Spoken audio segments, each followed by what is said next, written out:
ओमकारेश्वर दर्शन की अपनी उस दिन की यात्रा को हम तीनों मजदूर दोस्त अपनी पूरी जिंदगी कभी नहीं भूलने वाले।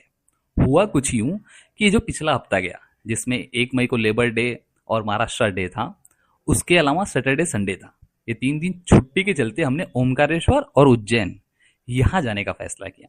अब क्योंकि मुंबई से इंदौर के लिए डायरेक्ट ट्रेनें नहीं थी, तो हमने वाया रतलाम जाने का डिसाइड किया।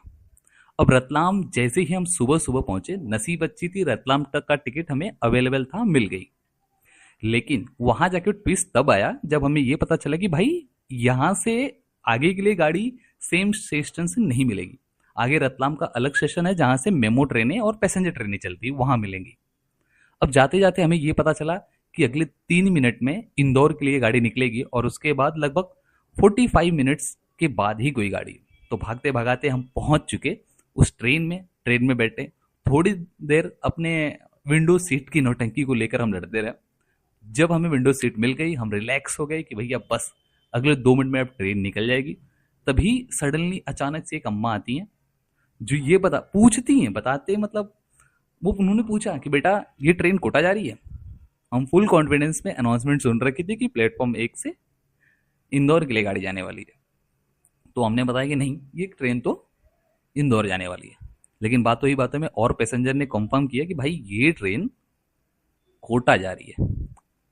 और उससे भी इंटरेस्टिंग चीज ये कि यहाँ एक ही प्लेटफॉर्म पर एक ही टाइम पर दो अलग अलग डायरेक्शन में जाने वाली गाड़ियां हैं।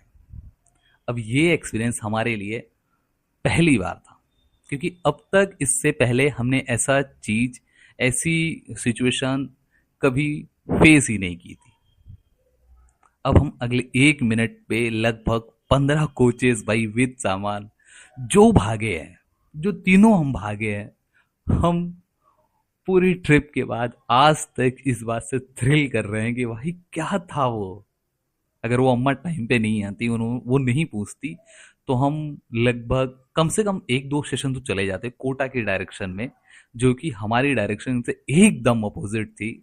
और सिर्फ इसलिए कि हमें ये नहीं पता था कि एक ही प्लेटफॉर्म से दो गाड़ियां दो अलग अलग डायरेक्शन में जाती हैं। और ये और किन शहरों या किन स्टेशन पे होता है हमें नहीं पता। अगर आपको पता है तो कमेंट बॉक्स में बताइए। और ऐसे मजेदार किस्से अपनी इस यात्रा के हम आगे भी आपके साथ शेयर करेंगे। ठीक है, बाय बाय।